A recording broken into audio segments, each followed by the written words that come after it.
चलें देखो, कल हम लोगों ने एक क्वेश्चन किया था यहाँ पर, मतलब क्वेश्चन नंबर 20 चल रहा था अपना कि भाई ओमेगा जो है यदि वो इकाई का सम्मिश्र घनमूल होता है तो क्या कंडीशन रहती है। कल अपना लास्ट टॉपिक अपन ने यहीं पे खत्म किया था, ठीक है। तो उसको थोड़ा सा अपन आगे बढ़ा लेते हैं और क्वेश्चन नंबर जो है 20 देखो इसमें आ जाता है ना। क्वेश्चन नंबर जो है वो 20 है, 20 है, यहाँ पे 20वां दे रखा है आपको ये दे रखा है कि यदि ओमेगा इकाई का सम्मिश्र घनमूल है। देखो ये जो है यहाँ पर ये गिवन है, आपको दिया हुआ है, यहाँ पे दिया है आपको कि भाई ओमेगा जो है ना, ओमेगा वो इकाई का, ओमेगा जो है वो इकाई का सम्मिश्र घनमूल है। ओमेगा जो है वो इकाई का सम्मिश्र घनमूल है। ओमेगा जो है वो इकाई का सम्मिश्र घनमूल है। अगर ओमेगा इकाई का सम्मिश्र घनमूल अगर है तो कल अपन ने लास्ट टॉपिक ये पढ़ा था कि भाई दो कंडीशन हमारे पास रहती है। एक तो ओमेगा की घात 3 का मान 1 आ सकता है और उसके बाद में 1 प्लस का ओमेगा प्लस ओमेगा स्क्वायर की जो वैल्यू है बेटा वो भी कितनी आ सकती है, 0। तो एक तो ओमेगा क्यूब का जो मान है वो 1 आ सकता है और एक 1 प्लस ओमेगा स्क्वायर की जो वैल्यू है वो 0 आ सकती है। ये अपन ने पढ़ा हुआ था, ठीक है। अब आपको ये दे रखा है तथा हमको देखो ये भी दे रखा है कि तथा x एक मैट्रिक्स है भी, और ये दे रखा है आपको ओमेगा 0 और 0 और कितना दे रखा है ओमेगा, और आपसे h की घात 70 का मान वो यहाँ पर निकलवा रहा है कि भाई h की घात जो 70 है वो कितना होगा। तो देखो सिंपल सी बात है कि ये जो h है, अब इसमें देखो मुख्य विकर्ण के अलावा सारे अवयव कैसे हैं, यहाँ पर 0 हैं। एक तरह से यहाँ पर ये इसको अपन ऐसा भी तो लिख सकते हैं DIAG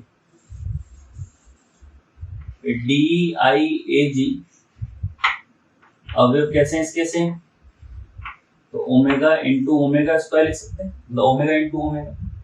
अब अगर h की पावर यहाँ पर 1 है और यहाँ पे 1 है और यहाँ पे 1 है, अब मान लो अगर अपन से वो यहाँ पर h की घात 70 पूछ रहा है, तो शुरुआत में अपन ने डायगोनल का एक सवाल किया था, तो जितनी घातें यहाँ बढ़ेंगी उतनी घातें यहाँ बढ़ जाएंगी।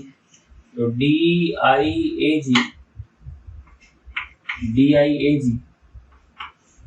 तो ओमेगा की घात कितनी होगी 70, और यहाँ पे भी ओमेगा की जो घात है कितनी हो गई 70 हो गई, ठीक है। इसका मतलब अब देखो ये जो मैट्रिक्स है ना, डायगोनल विकर्ण जो मैट्रिक्स है यहाँ पे DIAG लिखा हुआ है, इसमें ये ओमेगा की घात 70 जो है वो लिखना है। ये मैंने पढ़ा हुआ है, पहले भी इसमें आया हुआ है ऐसा। अगर h की घात 1 है, यहाँ पे डायगोनल की ट्रिक बताई थी मैंने, तो ये भाई वैसे तो यहाँ पे ये देखो दोनों मैट्रिक्स दोनों जो अवयव है वो समान है, तो ये अदिश मैट्रिक्स है, लेकिन मुख्य विकर्ण 0 होने के कारण आप इसको DIAG लिख सकते हो ना। तो डायगोनल जो है यहाँ पर इस तरह से आ गया। ओमेगा की घात 70 का मान निकालें, भाई h की घात अगर 1 होने पे ओमेगा 1 है तो 70 होने पे 70 आ जाएगा हमारे पास यहाँ पे। तो तरीका देखो क्या है इसका, तो ये एक्स्ट्रा चीज है एक तरह से। तो ओमेगा की घात जो 70 आ रही है हमारे पास, ओमेगा की घात जो 70 आ रही है, इसको अपन क्या ओमेगा की घात 69 इंटू ओमेगा की घात 1 लिख सकते हैं। भाई आधार अगर समान हो तो घातें जुड़ जाती हैं। अब ओमेगा की घात जो है यहाँ पे 3 पता है तो 3 लिख दिया। अब 69 में जब आप 3 का भाग लगाओगे तो 23 आएगा और ओमेगा आ गया। ओमेगा की घात 1 का जो मान, ओमेगा की घात 3 का जो मान है वो 1 आ गया, की घात 23 इंटू क्या आ गया ओमेगा। 1 की घात 23 करोगे तो 1 आ गया, इंटू में ओमेगा आ गया। 1 को जब ओमेगा से गुणा करोगे तो कितना आ रहा है ओमेगा आ रहा है। इसका मतलब ओमेगा की घात 70 का जो मान है हमारे पास यहाँ पर, वो ओमेगा की घात 70 का मान किसके बराबर आया, ओमेगा के बराबर। तो अगर मैं यहाँ पर ओमेगा की घात 70 का मान ओमेगा और ओमेगा लिख दूं, तो आप खुद देखो कि डायगोनल ऑफ ओमेगा ओमेगा, तो डायगोनल ऑफ ओमेगा ओमेगा समीकरण 1 से किसके बराबर आ रहा है, कैपिटल H के। इसका मतलब ये बराबर आ गया कैपिटल H के। तो H की घात 70 का जो मान आएगा वो मान आएगा हमारे पास कैपिटल H के बराबर है। तो ये अपना जो है यहाँ पर आंसर होगा। छोटा सा प्रश्न था, लेकिन क्या है, चूंकि मैं यहाँ पर ये ओमेगा की घात 3 का मान 1 होता है, एक तो इस कंडीशन का प्रयोग करने वाला हूँ, और एक 1 प्लस ओमेगा स्क्वायर बराबर 0 का मान जब 0 होता है। ये दो कंडीशन थी। अब जो भी कंडीशन अपने प्रयोग में आई, जैसे अभी ओमेगा क्यूब से अपन ने ओमेगा का 70 का मान निकाला, तो इस तरह से भी अपन आयोटा की घातें भी निकालते थे ना बेटा, तो वैसे ओमेगा की घात 70 का मान निकाल लिया। 3 था तो अपन ने 3 का गुणन रख लिया, 4 होता तो 4 का, तो जो भी कंडीशन है उसके हिसाब से चलना पड़ेगा। ठीक है, चलो आगे चलो नेक्स्ट। देखो भाई, आप लोग है ना मैसेज में कमेंट कर दिया करो, मतलब कमेंट कर दिया करो, मैं क्या है बाद में देख लेता हूँ उसको। ठीक है, उस टाइम तो खैर मैं नहीं देख पाता हूँ, तो फिर भी मैं उसको बाद में जरूर मैं रिप्लाई करूंगा आपका। ठीक है ना। अरे एक्चुअली मैंने क्या आज बोर्ड का कपड़ा जो है वो गीला कर रखा है डस्टर, कारण क्या होता है बच्चे कहते हैं सर थोड़ा वाइटनेस ही आती है, देखो लकड़ी का बोर्ड होता है ना बेटा, तो वाइटनेस आती भी है, लेकिन ठीक है मैं मेरी तरफ से पूरी कोशिश कर रहा हूँ।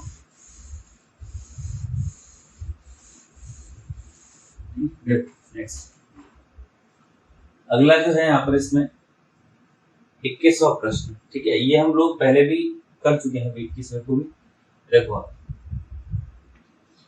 21वां प्रश्न है, 21वां दे रखा है आपको एफ एल्फा, ये आया हुआ है भी अपने, देखो दिया है यहाँ पर, ये दिया है क्या दे रखा है कि एफ एल्फा का जो मान है ना, ये बराबर है cos alpha sine alpha minus का साइन एल्फा और कॉस एल्फा। एफ एल्फा बराबर कॉस साइन माइनस साइन और कॉस दे रखा है। एल्फा बीटा व गामा एक त्रिभुज के कोण। ठीक है, तथा आपको ये भी दे रखा है कि एल्फा बीटा व गामा त्रिभुज के कोण है। एल्फा बीटा व गामा त्रिभुज के कोण। तो अगर किसी त्रिभुज के 3 कोण अगर अपन को दे रखे हो, तो हम जानते हैं कि तीनों कोणों का जो योग होता है, तीनों कोणों का योग कितना होता है 180। तो क्या मैं 180 को बेटा यहाँ पे पाई लिख सकता हूँ? हमको क्या कर रखा है, हमको एक मैट्रिक्स दे रखी है और अल्फा बीटा गामा अपन को 3 कोण यहाँ पे दे रखे हैं, तो हम जानते हैं तीनों कोणों का योग कितना होता है 180 होता है। अब अपन से देखो ज्ञात क्या करवा रहा है, वो ज्ञात करवा रहा है, फाइंड करवा रहा है। क्या फाइंड करवा रहा है कि एफ एल्फा इंटू में एफ बीटा और इंटू में एफ गामा। ठीक है, इस तरह से वो अपन से ज्ञात करवा रहा है। देखो थोड़ा सा सवाल जो है ना वो इंटरेस्टिंग जो है वो क्यों है। ठीक है, एक मिनट, थोड़ा जो सवाल है वो इंटरेस्टिंग क्यों है। देखो इंटरेस्टिंग सवाल इसलिए है, कारण क्या है, देखो एफ एल्फा हमारे पास एक तरह से मैट्रिक्स है, तो अगर एल्फा की जगह बीटा रखूंगा तो भी एक मैट्रिक्स ही मिलेगी, और एल्फा की जगह अगर गामा रखूंगा तो भी मैट्रिक्स मिलेगी। अब हम लोग 3 मैट्रिक्स का गुणा तो कर नहीं सकते, क्योंकि साहचर्य नियम होता है दो गुणा तो 2 ही मैट्रिक्स होती है बेटा। तो हम क्या करते हैं, हम पहले एफ एल्फा और एफ बीटा निकाल लेते हैं। देखो मैं पहले एफ एल्फा इंटू में एफ बीटा निकाल लेता हूँ। एफ एल्फा की जगह पे वैल्यू आ रही है कॉस एल्फा और साइन एल्फा और माइनस का साइन एल्फा और कॉस एल्फा। अब एल्फा की जगह बीटा लिखा हुआ है तो सभी कोण बीटा कर दूंगा, कॉस बीटा साइन बीटा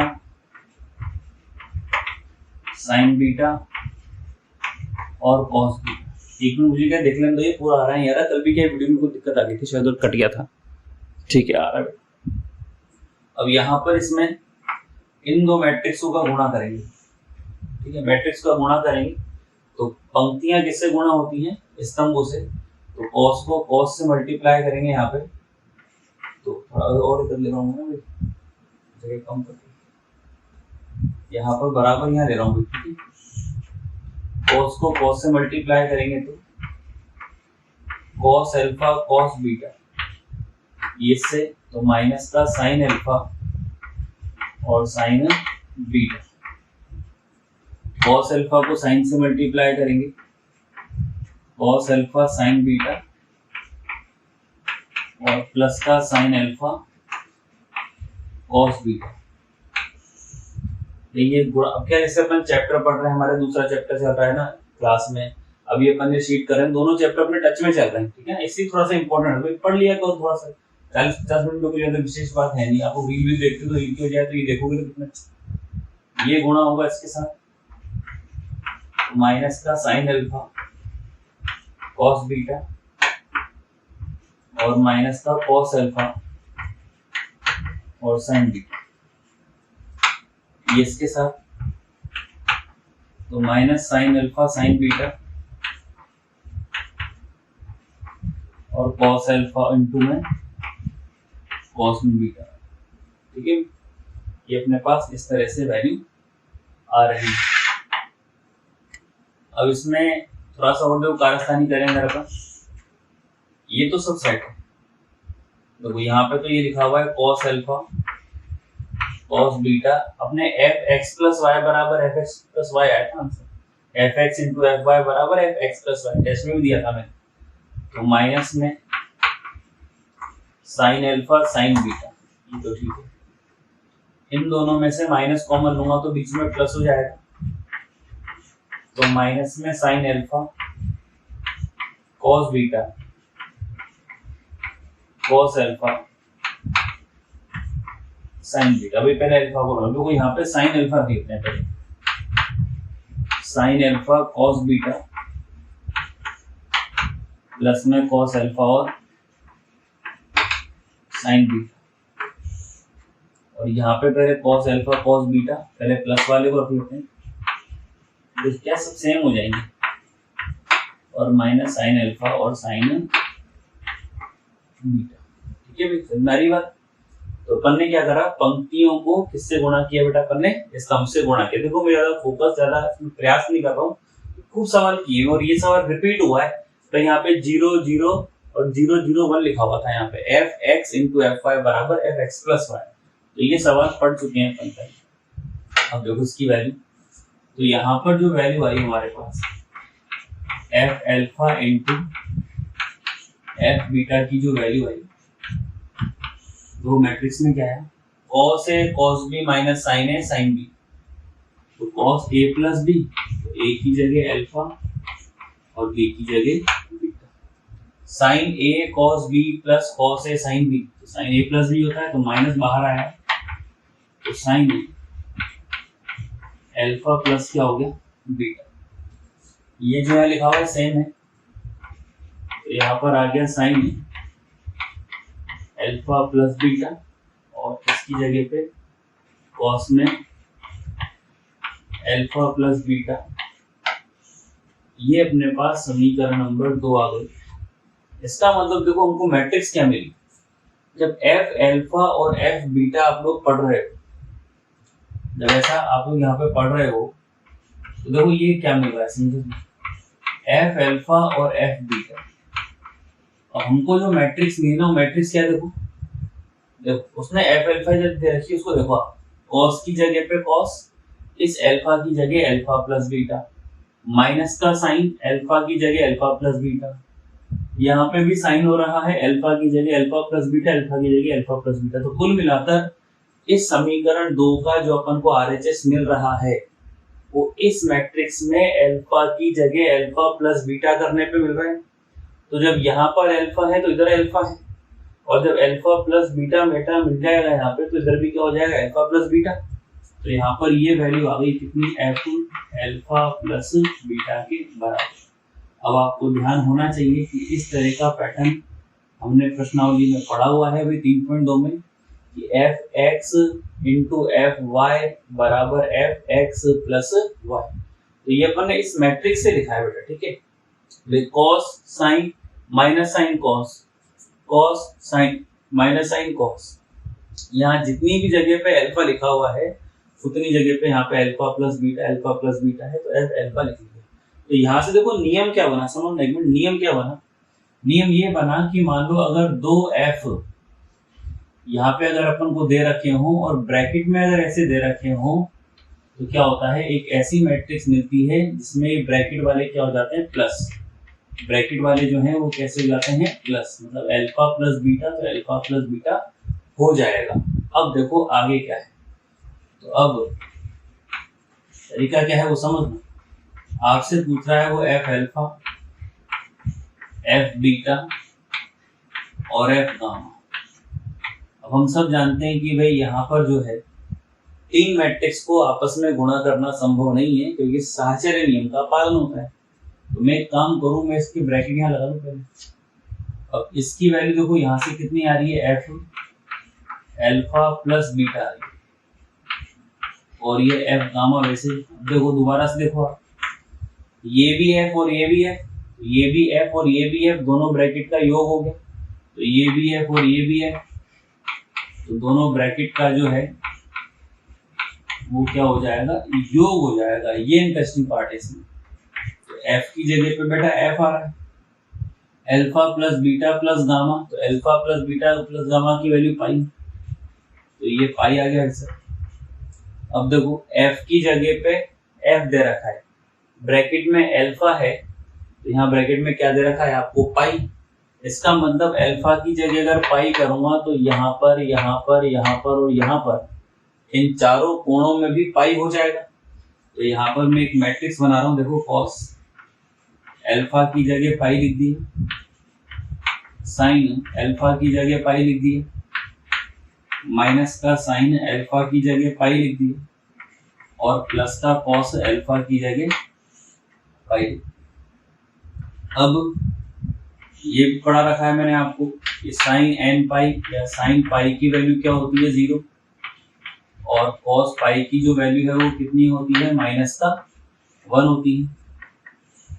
तो कॉस पाई तो आएगा माइनस का 1, साइन पाई 0, साइन पाई 0, और ये माइनस का 1। काम करो, अगर मैं सब में से माइनस कॉमन ले लूं तो ये 0 भी माइनस वाले प्लस के, तो 0 और कितना हो जाएगा 1। देखो अपन खुद समझदार है कि ये इकाई मैट्रिक्स होती है, इसलिए बताते हैं इसको आई से, तो माइनस का आई इसका जो है वो उत्तर हो जाएगा। माइनस का आई नहीं दे रखा, चलो इसने क्या 2 इंटू 2 कोटि है ना, तो हम जानते हैं कि अपन अगर 2 इंटू 2 होती तो अपन I2 भी तो लिख देते हैं यहाँ पर। तो हमारे पास जो आंसर आएगा वो कितना आएगा बेटा, माइनस का I2 आएगा।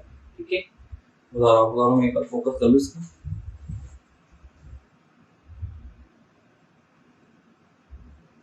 चले नेक्स्ट, ठीक है ना, तो सही आ रहा होगा भाई।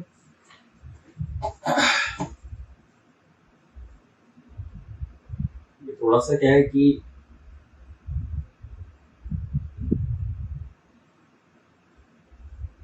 अली भैया बता भी रहे थे, क्या पता वो अपने जो यहाँ के जो सीएम है उन्होंने क्लास का टाइम भी थोड़ा सा कुछ शायद ऐसे बताया है कि भाई ऑफलाइन क्लास का टाइम जो है वो थोड़ा सा अलग से रखना पड़ेगा। मिटा दो बेटा।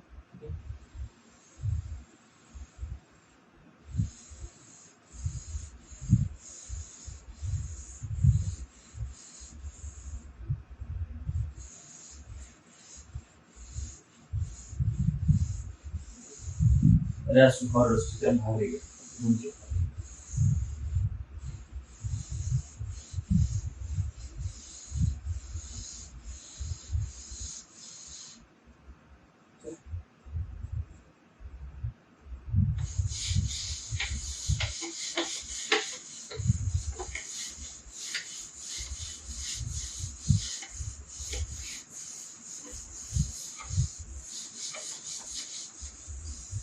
तुम्हें तो आ रहा ना भाई, सब लोग है ना, इसको कमेंट भी करा करो, इसमें कभी कभी शेयर भी करा करो है ना, और लाइक तो करना ही करना है, और शेयर ज्यादा से ज्यादा करो भाई। आप अपने व्हाट्सएप के स्टेटस पे भी आप इसको लगा सकते हो, अगर कोई समस्या नहीं हो अपनी, तो कम से कम कोई चीज अगर अच्छी हो रही है तो उसको आप जो स्प्रेड करने की, मतलब फैलाने की कोशिश करें थोड़ी सी, है ना बेटा, आपकी इच्छा पे डिपेंड है सब कुछ, है ना। देखो 22वां देखो, क्वेश्चन नंबर 22 है, यदि ए जो है वो वर्ग सम मैट्रिक्स है, समझना 22वां है, ए जो है ना, ए वो वर्ग सम मैट्रिक्स है,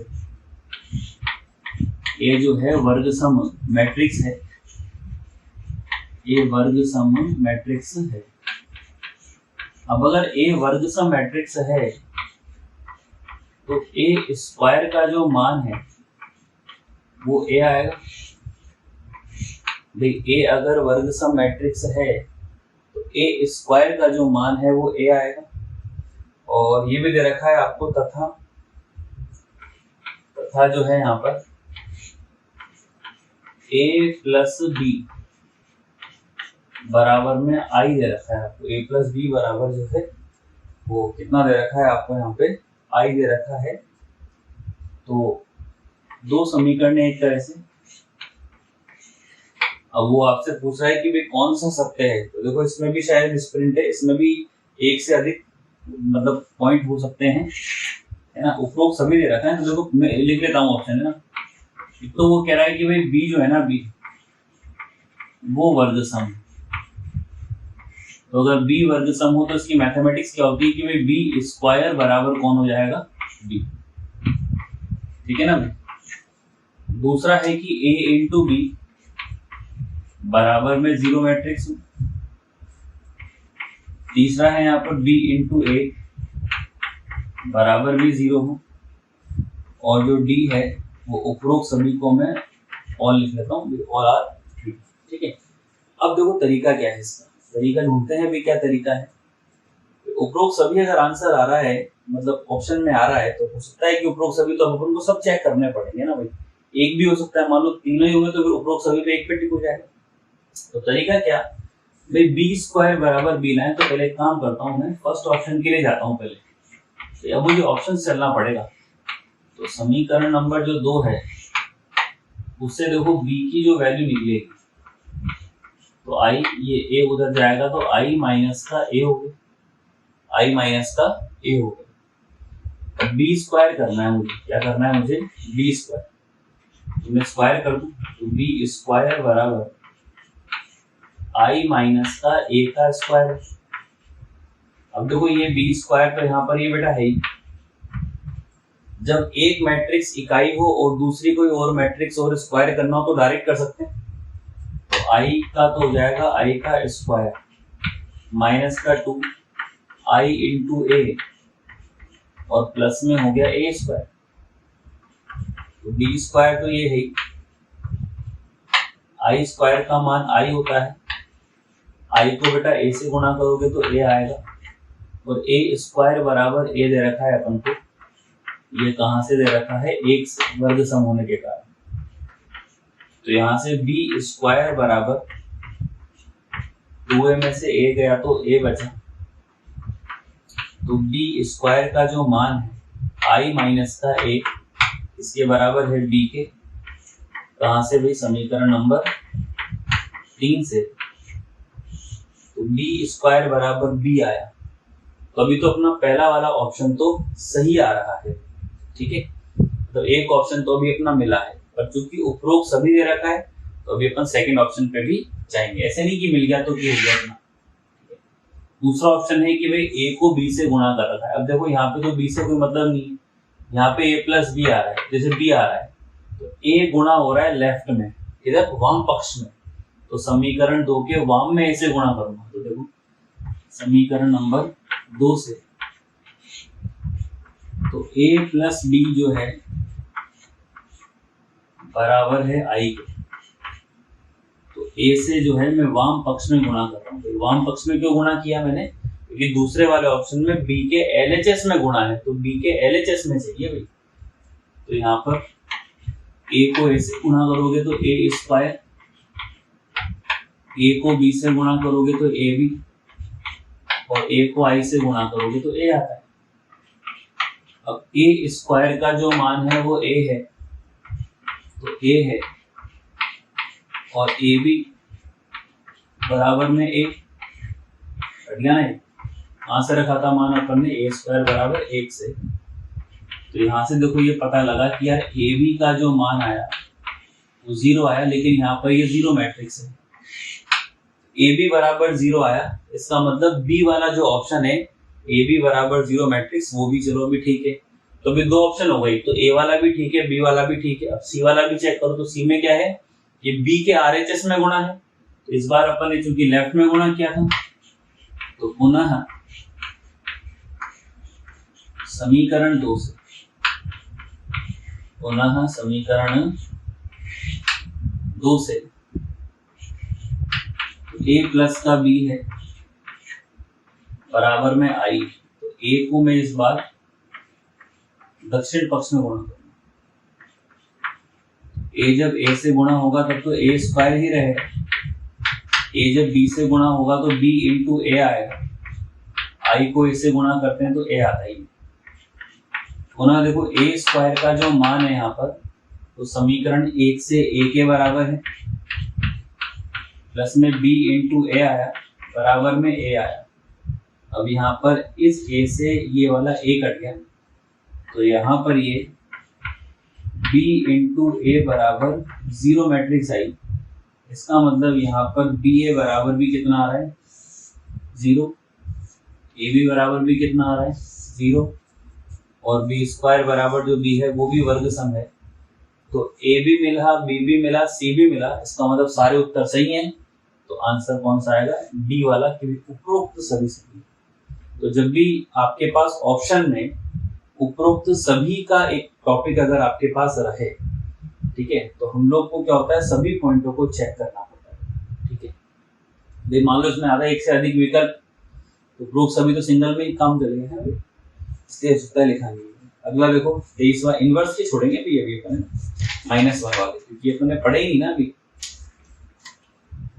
उसके बाद में देखो आप क्वेश्चन नंबर जो है 24वां, देखो इसमें 24वां भी बता रखा है आपको, लाम्बिक मैट्रिक्स हो तब, तो लाम्बिक मैट्रिक्स हो, अगर कोई मैट्रिक्स लाम्बिक होती है तो उसका मान अपन को देखना चाहिए। चलो देखते हैं, देखो ये नहीं, लाम्बिक मैट्रिक्स जब होती है तो क्या बताया था, A इंटू ए ट्रांसपोज बराबर आई बराबर A ट्रांसपोज इंटू ए।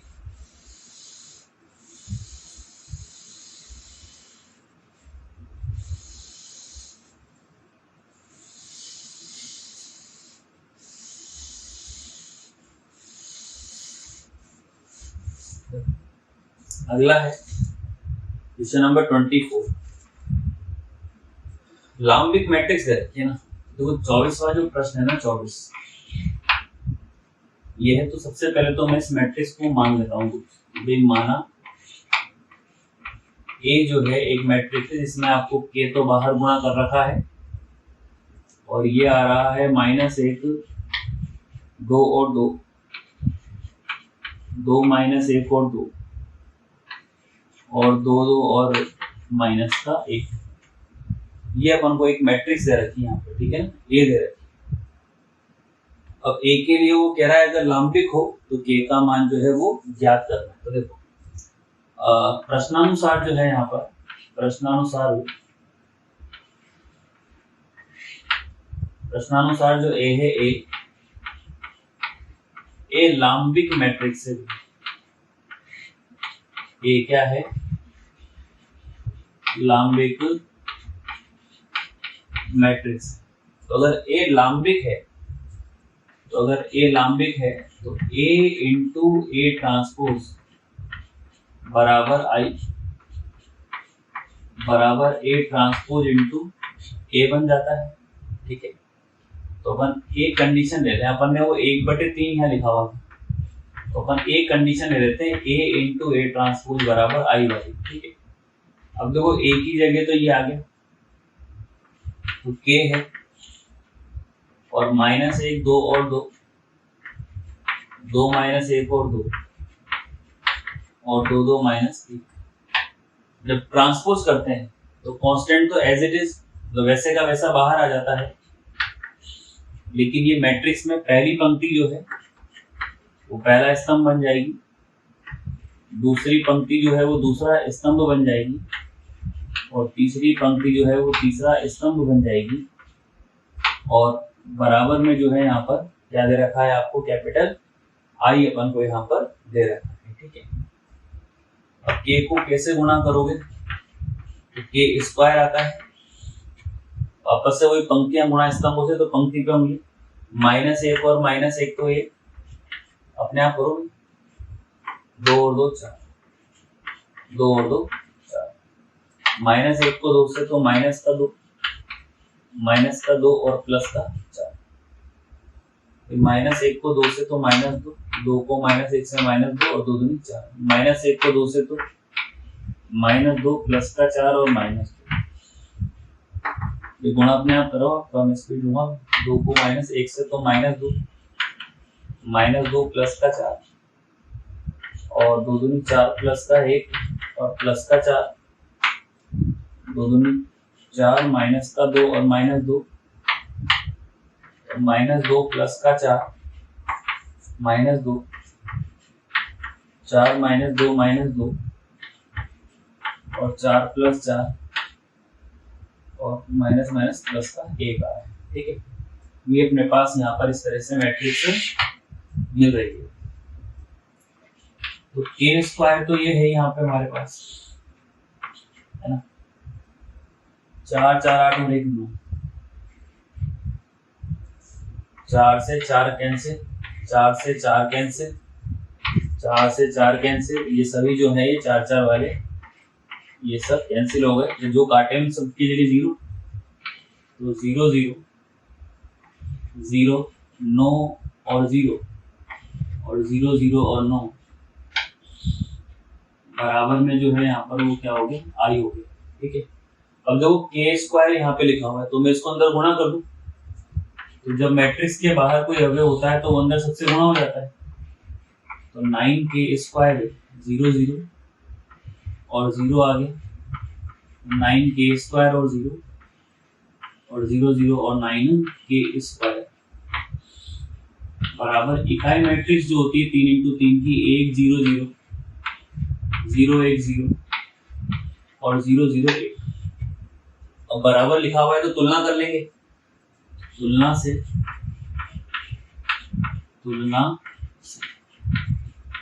तो जब तुलना की जाएगी ना, तो पहला वाला मान पहले के बराबर, तो 9 इंटू के स्क्वायर बराबर 1, तो के स्क्वायर का जो मान है वो 1/9, तो के का जो मान है प्लस माइनस का 1/, कितना हो जाएगा 3, 2 उत्तर आ रहे हैं, प्लस माइनस का 1/3। तो इसमें देखो ए वाले में तो 1 दे रखा है, वो नहीं है, 1/2 दे रखा है, नहीं है, सी का मान दे रखा है, सी दे रखा है 1/3, तो प्लस में अपना उत्तर लेना है क्योंकि माइनस में अपन को नहीं दे रखा है। ठीक है भैया, इतना सा ये क्वेश्चन है। चले आगे चले। ठीक है, हो गई आज क्लास, कितनी देर की होगी क्लास आज, लंबी तो नहीं होगी ना भाई।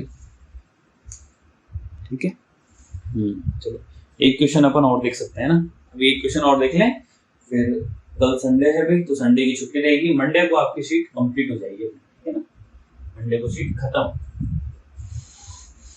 अभी संडे को फिर आपका इसका टेस्ट रख लेंगे अपन, है ना। कल जो संडे है, संडे की छुट्टी है, तो शीट की संडे की छुट्टी रहेगी, ठीक है ना।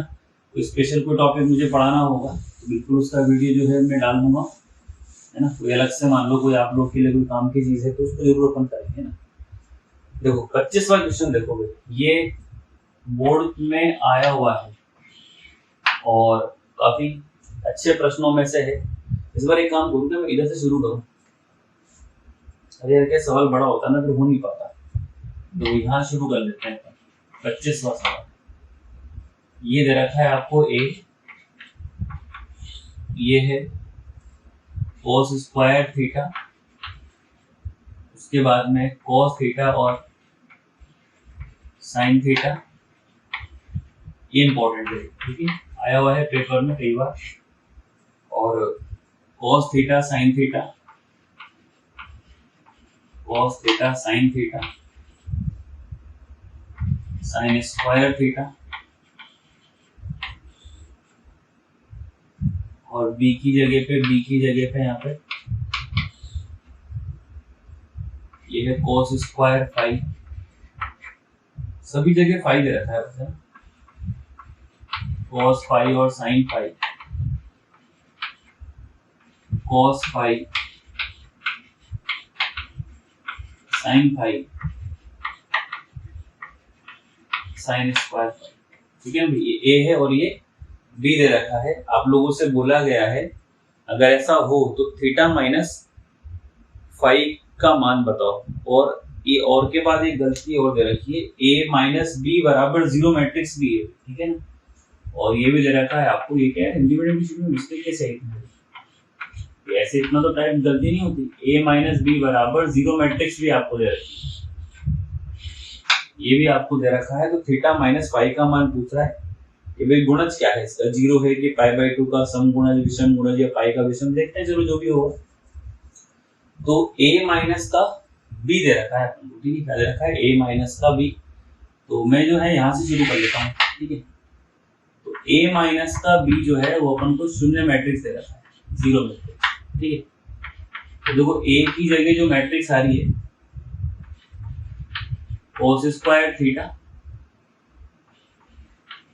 cos theta into sine theta, cos theta into sine theta, और यहाँ पर ये sine square theta minus B की जगह क्या है ये दे रखा है। तो cos square five, cos five और साइन फाइव, यार गलती है कुछ इसमें, ये माइनस नहीं होता है, ये गुणा दे रखा है बीच में ना। ए बी बराबर 0 होना चाहिए, a इंटू बी बराबर क्या होना चाहिए 0, ठीक है, इंटू आएगा भी यहाँ पे, ठीक है, ए बी बराबर 0, ये आ गया cos 5। अब यहाँ पे एक कंडीशन a इंटू बी बराबर 0 भी लिख लेना, ठीक है, ये ध्यान है मुझे सवाल, बराबर 0 मैट्रिक्स, 0 मैट्रिक्स है, ठीक है। अब पंक्तियां किससे गुणा होती हैं, स्तंभों से, तो cos स्क्वायर इससे गुणा होगा, cos square theta, cos square 5 plus ये इससे गुणा होगा cos थीटा साइन थीटा, बहुत बड़ा जा रहा है cos 5 और साइन 5, थोड़ा इधर और लूंगा, बहुत बड़ा जा रहा है टॉपिक, इधर से गम गुणा यहाँ से कर रहा हूँ बेटा, काफी बड़ा गुणा है। cos स्क्वायर और cos स्क्वायर, तो cos square theta into cos square 5, ये से गुणा होगा बेटा cos theta sine theta, cos 5 और साइन 5, ठीक है। तो पहली पंक्ति अभी पहले स्तंभ से गुणा हुई, ठीक है, चलिए समझ में आ रहा है सबको भी धीरे धीरे है। अब ये गुणा होगा इससे, जगह होनी चाहिए ना यहाँ पे, cos स्क्वायर थीटा cos 5 और साइन 5, ये गुणा होगा इसके साथ, तो cos थीटा साइन थीटा और साइन स्क्वायर 5 बराबर में 0 मैट्रिक्स, ठीक है, ये गुणा हो रहा है। अब दूसरी पंक्ति ये गुणा होगी इसके साथ, तो cos थीटा साइन थीटा और cos स्क्वायर 5, ये इसके साथ, तो साइन स्क्वायर थीटा cos 5 और साइन 5, ठीक है भाई। अक्षर आपको छोटे लगे बड़े तो स्क्रीन को जूम कर लिया करो, ठीक है ना, कंप्यूटर में तो दिक्कत नहीं है। इससे गुणा होगा cos theta sine 5, sorry cos theta sine theta cos 5 और साइन 5, इससे plus sign square theta into sine square, ये ऐसा है, ठीक है। अब देखो ऐसे आने के बाद में ये जो मैट्रिक्स अपन ने गुणा करी, काफी बड़ी मैट्रिक्स, शायद इस शीट की सबसे बड़ी मैट्रिक्स इस तरह से गुणा हुई, वो भी क्या देखो साइन कॉस इसलिए, संख्या होती है तो छोटा होता सवाल। अब देखो इसमें क्या क्या चीज आ रही है, देखो cos थीटा यहाँ पे भी है, cos थीटा यहाँ पे भी है, cos फाई यहाँ पे भी है, cos फाई यहाँ पे भी है। तो पहले मैं cos थीटा और cos फाई कॉमन निकाल लेता हूँ, यहाँ बचेगा cos theta cos phi plus में साइन थीटा और साइन फाई बचे, ठीक है। भाई कॉमन निकालिए cos थीटा cos फाई, तो sin थीटा sin फाई बचे। यहाँ देखो क्या कॉमन है भाई, sin थीटा cos फाई और cos फाई। यहाँ से sin थीटा और cos फाई कॉमन आ रहा है, ये बचेगा यहाँ से cos थीटा, ये बचेगा यहाँ से cos फाई, प्लस में यहाँ पे आ गया sin थीटा और क्या बचेगा यहाँ से sin फाई। ठीक है, कॉमन निकल रहा है देखो। ठीक है भाई, sin और cos कॉमन निकल गया, जो बचा जो पिंक वाला हो रहा है वो कॉमन निकल रहा है, जो बचा हुआ है वो ऐसे। अब देखो यहाँ पे cos थीटा है, cos थीटा, sin फाई और sin फाई। ठीक है, यहाँ से कॉमन आ रहा है cos थीटा और sin फाई, क्या बचेगा cos थीटा और cos फाई बचेगा, cos थीटा और cos फाई बचा, यहाँ से sin थीटा और sin फाई बचा, sin थीटा और sin फाई बचा। बोर्ड में आ देते हैं, छोटा थोड़ी भाई, थोड़ा ही तो है, तो अपना बोर्ड छोटा है। अब इसमें नीचे वाले में देखो, यहाँ पर sin थीटा sin फाई और sin फाई कॉमन आ रहा है, तो यहाँ से बेटा sin थीटा और sin फाई कॉमन आ गया, ये cos और cos बचेगा, cos theta cos phi plus sin theta sin phi. बस ज्यादा दूर नहीं है, आंसर आने वाला है, बस पहुंच गया अपन नजदीक। अब देखो सभी ब्रैकेट में, ये ब्रैकेट सब में सेम आ रहे हैं, तो cos A cos B plus sin A sin B, तो cos A माइनस B का होता है, तो यहां से ये आएगा cos थीटा cos फाई और cos A माइनस B, ये तो सब जगह लिख दूंगा। यहाँ क्या बन रहा है sin थीटा cos फाई, और ये ब्रैकेट में क्या लिखेंगे cos थीटा माइनस फाई। एक ने आंसर थीटा माइनस फाई पूछा, ये है cos थीटा और sin फाई, तो cos थीटा cos फाई, ये क्या था सूत्र अभी, cos थीटा माइनस का फाई। भाई चारों के चारों जो ब्रैकेट अपन को दे रखे हैं, चारों ब्रैकेट कैसे हैं, सेम है ना। और यहाँ पर ये sin थीटा और sin फाई, ये भी कितना बना cos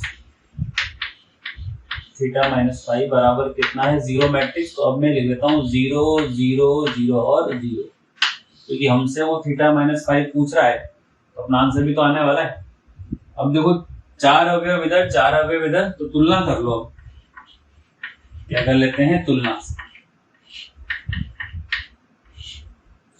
तो देखो cos थीटा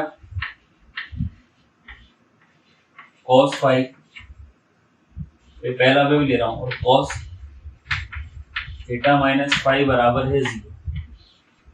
क्योंकि मुझे थीटा माइनस फाई वाले से मतलब है, मुझे जो मतलब है ना वो थीटा माइनस फाई से मतलब है, तो इन दोनों को तो मैं 0 में भेज देता हूँ, ये दोनों 0 के बराबर है ही नहीं, तो cos थीटा माइनस फाई बराबर क्या होगा 0। ये कंडीशन आ गई। अब ये कंडीशन अभी हम लोगों ने सेकंड चैप्टर जो चल रहा है उसमें लिखवाई है मैंने आपको। हम जानते हैं कि cos अगर x का मान 0 हो, ध्यान दो, तो x का जो मान होता है वो 2n प्लस 1 पाई बाई 2 होता है, जहां फॉर एवरी n जो है वो किस में बिलोंग करता है, z में। ठीक है, ये प्रमेय बताई थी मैंने आपको 11th की। अब देखो cos की जगह पे कौन है, cos, x की जगह पे कौन है, थीटा माइनस फाई, 0 की जगह कौन है, 0। तो परिवर्तन कहाँ पे आया कि इस x की जगह पे थीटा माइनस फाई लिखा हुआ है, तो यहाँ पे करूंगा देखो, तो x की जगह मैंने क्या लिखा, थीटा माइनस का फाई बराबर में क्या आंसर है 2n प्लस 1 और pi by 2 for every n belongs to कितना आ रहा है, z आ रहा है। तो अब अगर अपना यहाँ से अपन आंसर देखें, समझना, अगर अपना यहाँ से अपन आंसर देखते हैं तो पाई बाई 2 का जो गुणांक आया ना, वो 2n+1 आया। भाई एनसीईआरटी में 2n+1 दे रखा है, राजस्थान बोर्ड में माइनस दे रखा है, कुछ भी हो 2n जो है 2 से भाग जा रहा है तो सम संख्या हो गई। अब सम संख्या में अगर आप 1 जोड़ दोगे तो विषम, तो π/2 का जो गुणांक आया, ये जो π/2 का गुणांक आ रहा है, ये गुणांक कैसा है बेटा, विषम गुणांक है ना। तो हमारा जो ऑप्शन है यहाँ पर ऑप्शन दे रखा है π/2 का विषम गुणज, तो सी अपना आंसर है। इस वाले में कैपिटल सी अपना जो है वो उत्तर हो। ठीक है, ज्यादा कोई टफ नहीं था। ठीक है, छोटी सी मैट्रिक्स दी गई है, गुणा करके गुणांक निकालना। ठीक है, तो आज के लिए तो काफी है इतना। कल संडे है भाई, संडे को अपनी ऑनलाइन की क्लास की जो है वो छुट्टी रहेगी, ऑनलाइन की छुट्टी रहेगी आपकी। ठीक है, और बाकी की क्लास की जानकारी आपको मैं दे ही दूंगा, अभी क्लास ले आऊंगा जब मैं कल। ठीक है, ओके बाय। चलो ठीक है ना, और ध्यान से करो भी सवालों को, थोड़ा सा मेहनत करो और वीडियो को लाइक भी करो, सब्सक्राइब भी करो, उसको शेयर भी करो। ठीक है बेटा, ओके चलो बाय। Okay, thank you.